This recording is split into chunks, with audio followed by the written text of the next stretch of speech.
decade. How will that affect you? And students may need to find a new way to class this Thursday. All this and more right now on Murrow.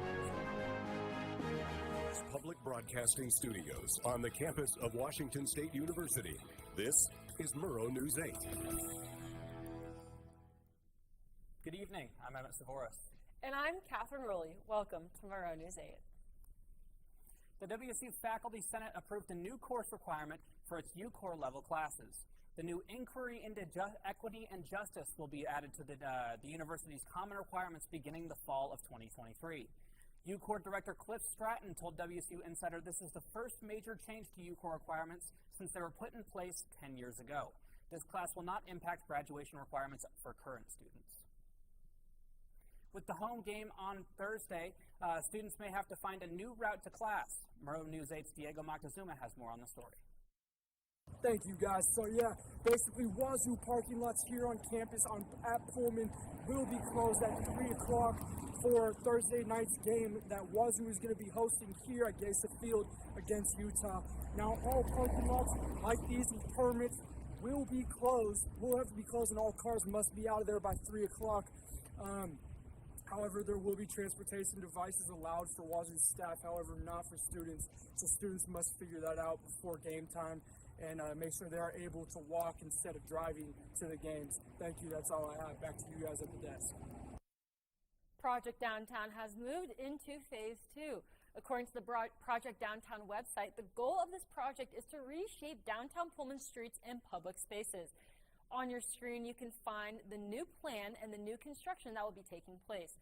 The Welch-Carmer Urban Renewal Company will be taking the lead on this project, and it is expected to end in 2025.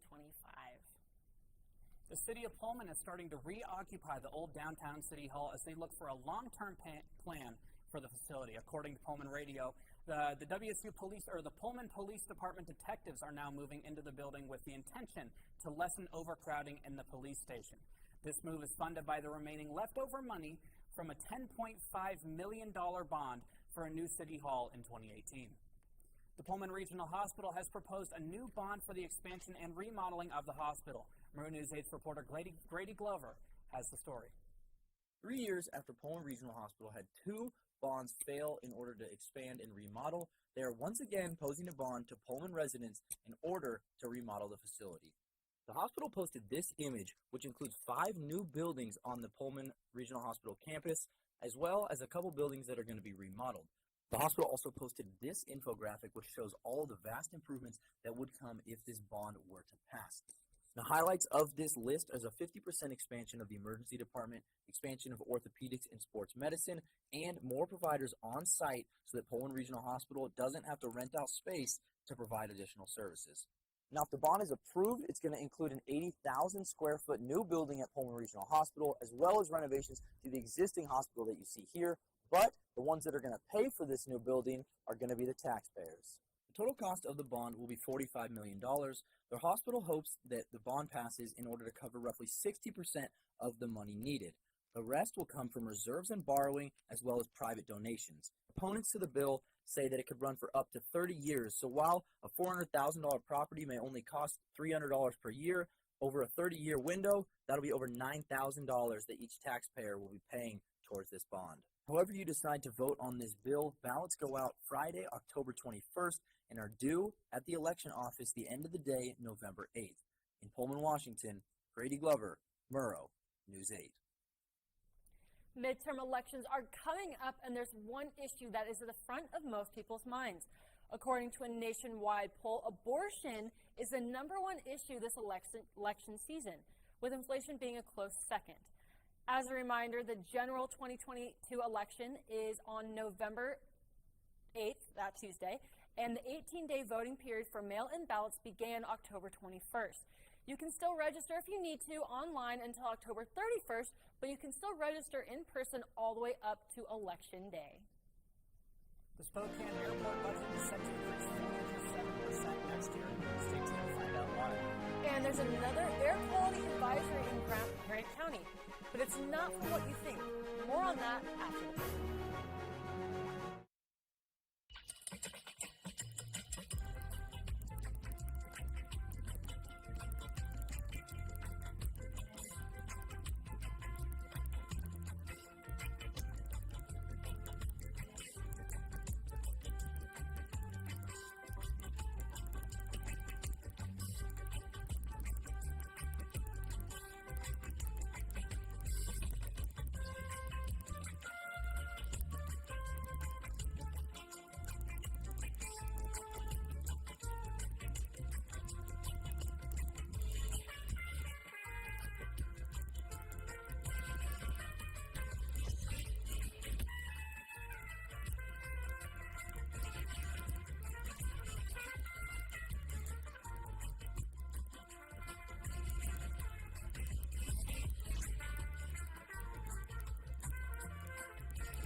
A $174 million budget for the Spokane International Airport has been approved by the Spokane City Council.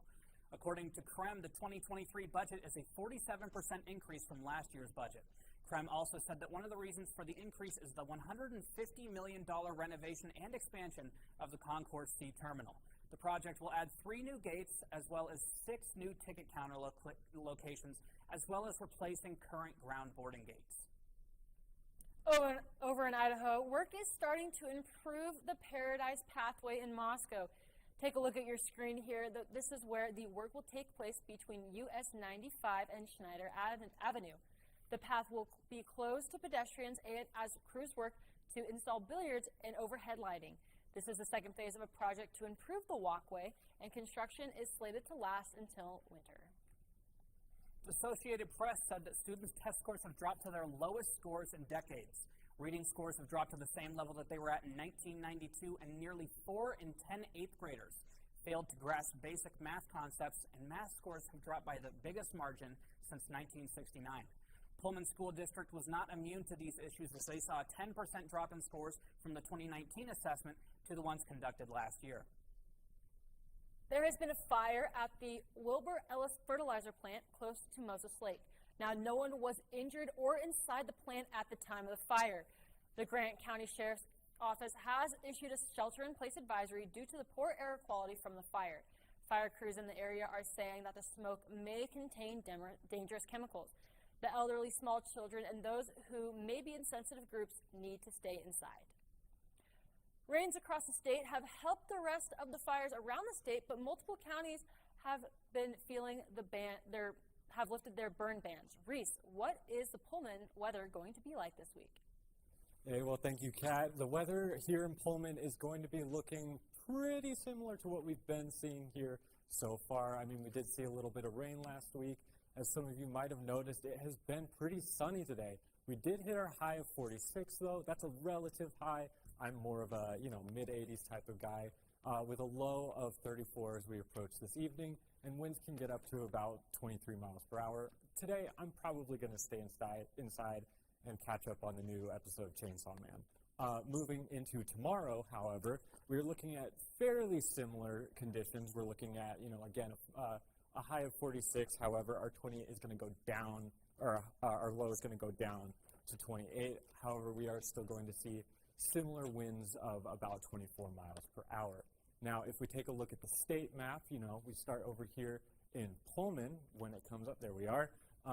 We start over here in Pullman. We're looking, like I said, at a 46 with a low of 34. Moving up to Spokane, they're going to be seeing a high of 48 with some rain and potentially even some snow. So you people up there in Spokane might want to grab your jackets. Over here in the Tri-Cities, as we approach central Washington, it starts to get a little warmer. We're seeing a high of 59. And moving over into Yakima, it cools down a little bit more. And over on the west side, things are looking a little warmer than they are here with a lot of rain. Good for Seattle. Now moving on to the 5-day forecast, everything's going to be looking very similar to how it has been. A lot of 50s, so make sure to grab that jacket. And back to you guys at the desk. Thank you, Reese. 3 good basketball players were named to the preseason basketball honors. Find out who they are next. And Allison Martinez previews the Thursday night football game for WSU, including a Murrow News exclusive on what the Cougs will be wearing. Coming up next. Let me tell you about the toughest guy on earth.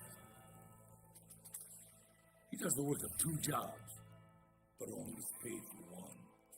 He's tough enough to feed the man who gave him a lifetime of nourishment.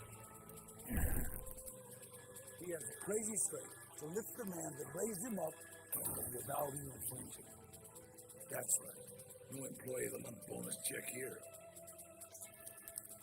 This guy, no, this boy, will always be by his father's side, even if his dad will hardly admit it. Good luck finding a gym to train for that. If this guy isn't the toughest guy on the planet, then I don't know who is. Caregiving is tougher than tough. Find the Care Guides you need at aarp.org/caregiving. Two WSU athletes have been named to this year's Pac-12 basketball preseason all-conference first team. Sophomore Mohamed Gay will represent men's basketball, and junior Charlize Ledger-Walker will represent women's. Additionally, senior Bella Murekatete earned a preseason all-Pac-12 honorable nod. The men's basketball team begins the 2022-2023 campaign at home against Texas State on Monday, November 7th, in a doubleheader with the women's team. The women tip off the season at 12 p.m. while the men tip off at 4:30 on the Pac-12 network. In baseball, the World Series will begin Friday as the Philadelphia Phillies take on the Houston Astros in Game 1 in Houston.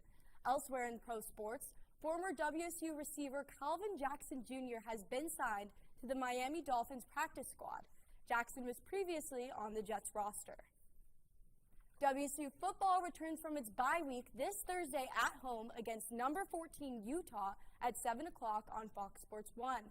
WSU is 4-3, while Utah is 5-2, coming off a 43-42 victory against USC. WSU's first Thursday game since 2014 proposes a set of challenges for the Pullman community, but Coach Dicker urges fans to pull through for the team. Why not? Okay, to have the defending Pac-12 champions come into our place, what an opportunity to show who we are as Cougs. Okay, so my question is, why not show up? Here's yet another reason to show up. Fans can expect WSU football to be wearing something new for this week's matchup against Utah. Murrow News 8 has exclusive information that a brand new uniform combo will be debuting. I'm looking forward to the grand reveal. Yeah, McDonald's favorite is coming back this week, possibly for the last time. Find out what it is after the break.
This week, McDonald's is bringing back the fan-favorite McRib for a limited and potentially last time. Although I have personally never had a McRib, if this truly is the last chance I have, I still probably won't get one. Thank you guys for watching. More news can be found at WNEW.org/Murrow News 8. Follow us on Facebook.